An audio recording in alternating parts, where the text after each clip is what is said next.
well with the player's play style, and everybody is kind of around the same skill level. So really cool to see Just come out there and pick up a win for the 9th team.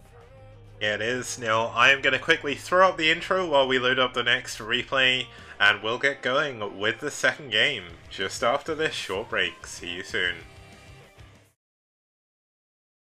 What I want you to want, what I want you to feel, but it's like no matter what I do, I can't convince you to just believe this is real. So let go, I'm watching you, turn your back like you always do, face away and pretend that I'm not, but I'll be here cause you're all that I got. I can't feel the way I did before, don't turn your back on me, I won't be ignored, time won't take this damage anymore, don't turn your back on me, I won't be ignored. Insecure, a little unconfident, cause you don't understand to do what I can, but sometimes I don't make sense. I am what you never want to say, but I've never had a doubt. It's like no matter what I do, I can't convince you for once just to hear me out. So let go, watching you, turn your back like you always do, face away and pretend that I'm not, but I'll be here cause you're all that I got. It's showtime.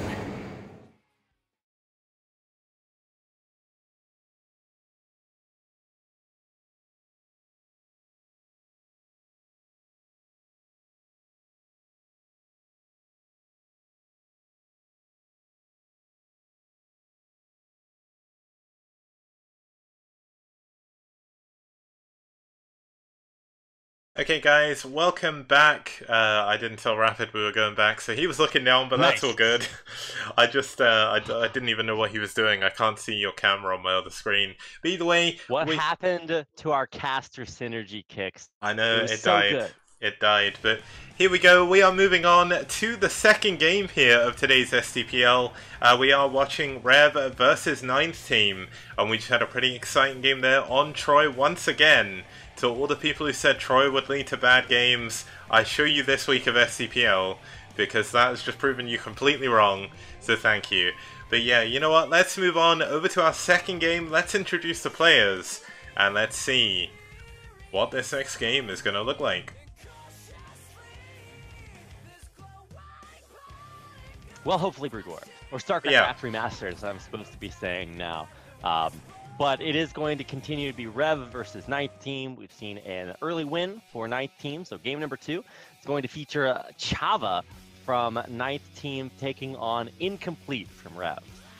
It is an Incomplete, in case you do not know, is actually the captain of Clan Revolution. He came out twice last round. He actually won his first game. Lost his second one, I think. Maybe that's the other way around. But he went 1 for 1. A very respectable performance. He's not the most active player. He's more the clan leader at this point. But he's a lot of fun. He's a really cool guy as well.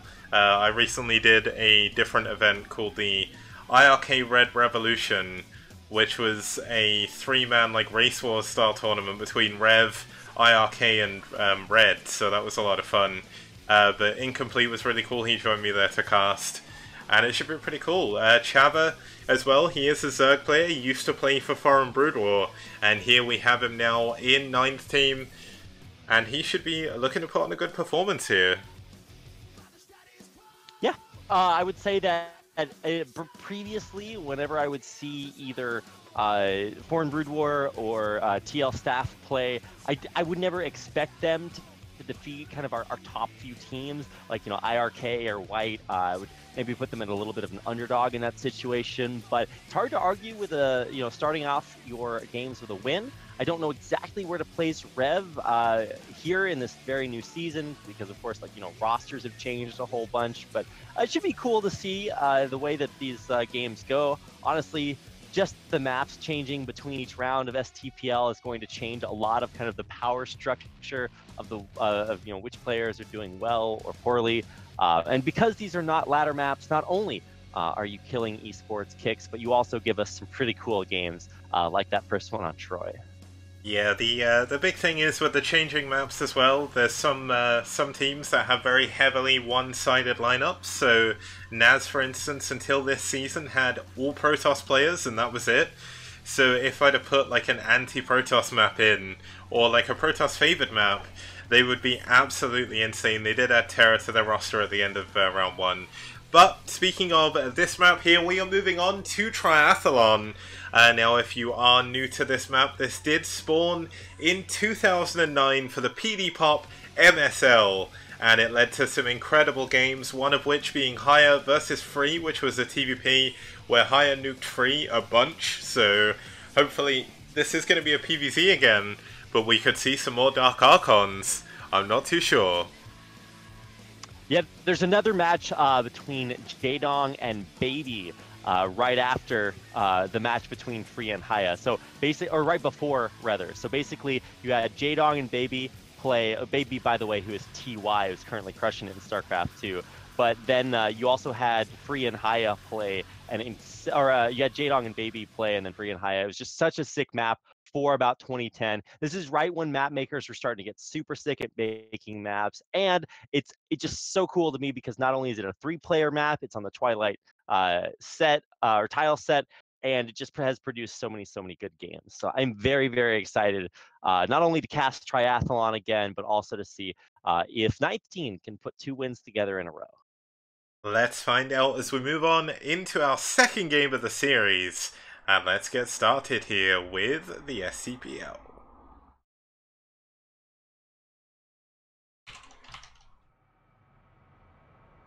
Okay, and starting us off in the bottom left-hand position in the 7 o'clock, we do have the Orange Zerg fighting for 9thTeam, 1-0 up in the series so far. He is going to be looking to make it 2-0. It is a little Chava. Yeah, and his opponent in the or on the right-hand side of the map in the teal, this is incomplete from Team ReV. So Revolution, coming out, they need to bring it back. Incomplete is going to have to do it and prove why he is their stalwart leader, if you want to call that. For Chava, I've only seen 1 game of Chava playing, and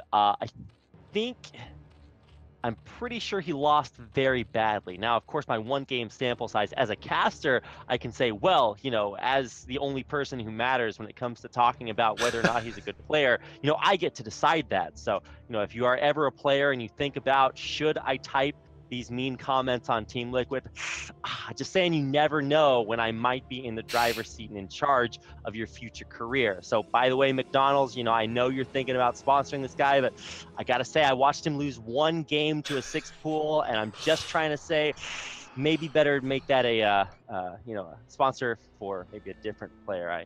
I heard there's this Avi guy out there who really could use a sponsorship instead, but either way, all I'm trying to say is that I'm looking forward to seeing how Chava performs here. It is a ZVP, so we've already gotten 1 of those, and I'm excited to see how many Dark Archons Incomplete can make. Or Queens. We may see Queens, you never know. Yeah, that is true.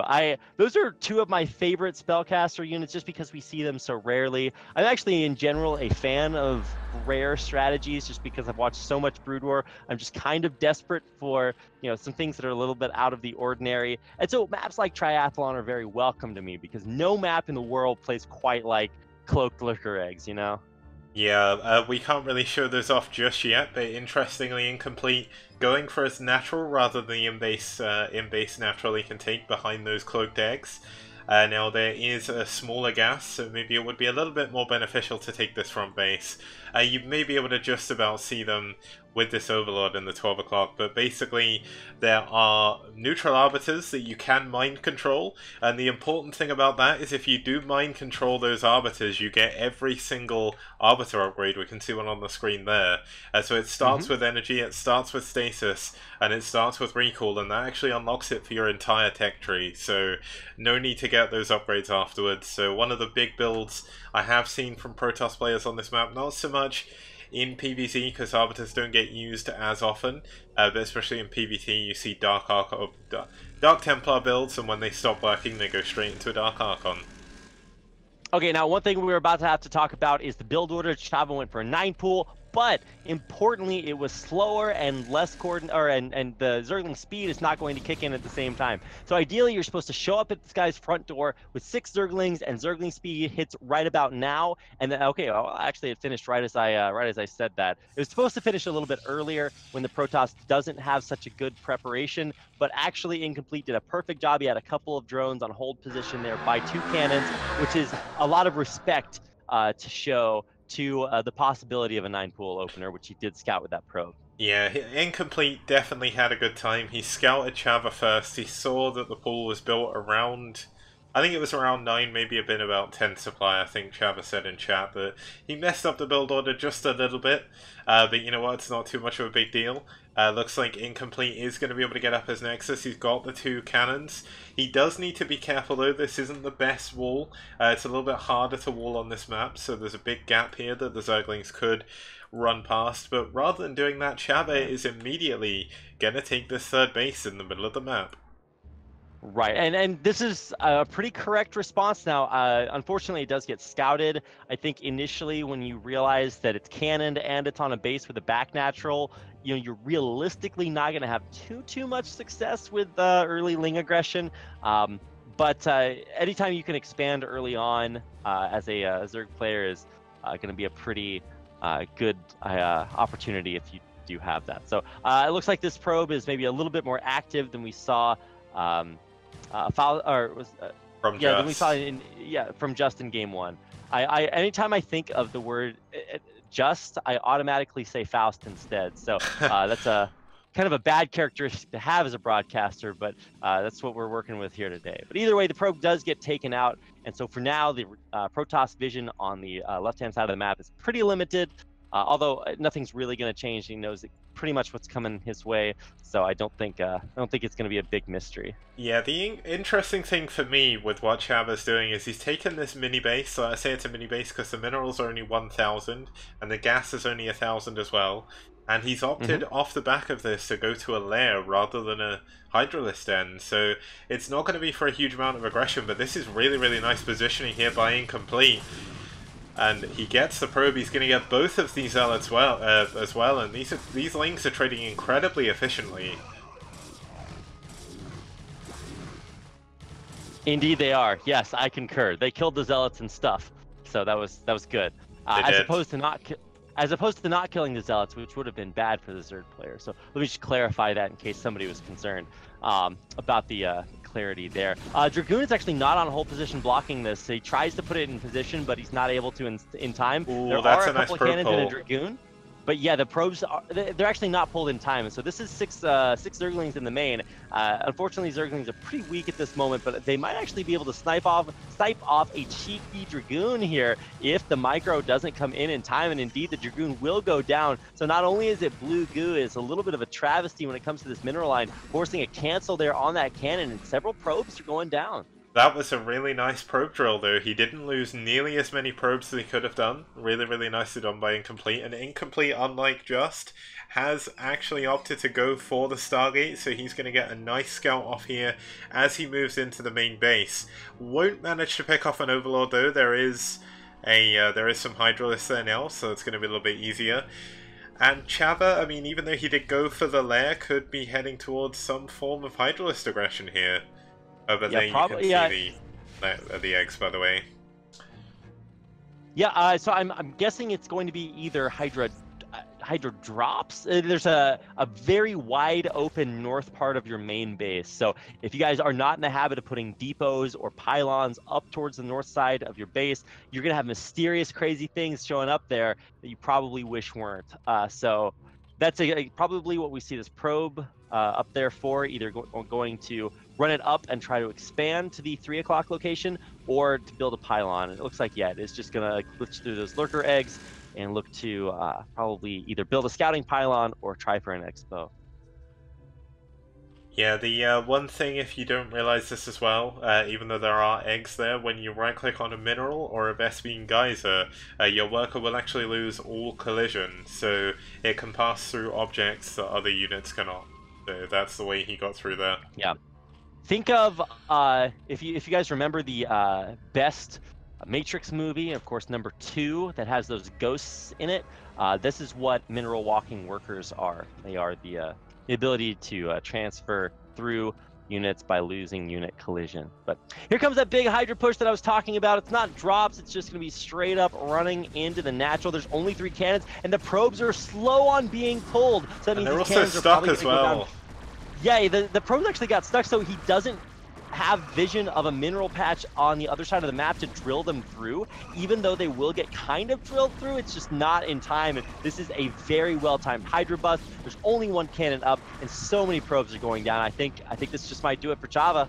Yeah, unfortunately for Incomplete, his cannons were in a line as well, so the Hydras were able to take them out one at a time. And Incomplete is just losing too many probes here, and there's so many Hydralisks on the way from Chava's base. This is going to be very, very hard to come back from. Yes, by very hard you mean impossible. Like I never say impossible. I think in general it's probably good for casters to not talk in absolutes, but like if I saw a comeback from here, I would actually just believe that I am as bad as Thorn Brood says I am. But for right now, I do believe it is pretty impossible.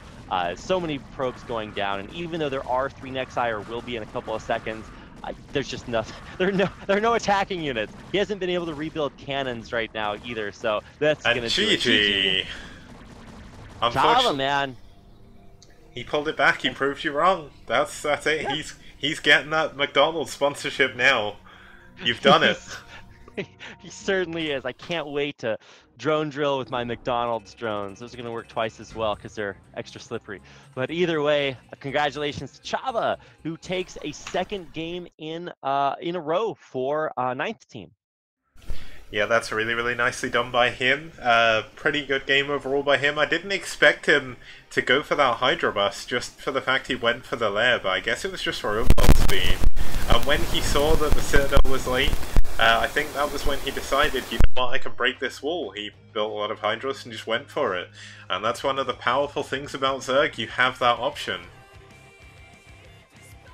Well, you got a few options. It was not for StarCraft 1, but for StarCraft 2, I was interviewing one of the best Zerg players in the world out here for a show I was doing. I was like, so what do you think about, Zerg right now? He's like, well, Zerg really have no all-in potential. And then the next best of 5 that I cast him doing, he all-inned 3 games in a row and won all 3 of them. So wow. I'm always skeptical when people are just like, well, I really don't think that, this race is very strong right now. And then I see, some of the best players in the world just like totally stop with it. I'm like, oh, yeah, tell me more. Yeah. Right. But I didn't expect him to go for that either. I was expecting either sneaky drop shenanigans or maybe some more mutaplay like we saw in the previous game, because there are a lot of like cliff areas to micro over. But no, man, just a straight up Hydra bust, really well executed. So congratulations to Chava for 2nd win in a row. Yeah, and this is going to be up to the next player now to finish this off, of course. If the next player for 9thTeam do win, they will close out the series, but of course, if there was a 4th game, we will see that as well. Now let's head on over to the intro again, and we'll set up the next game.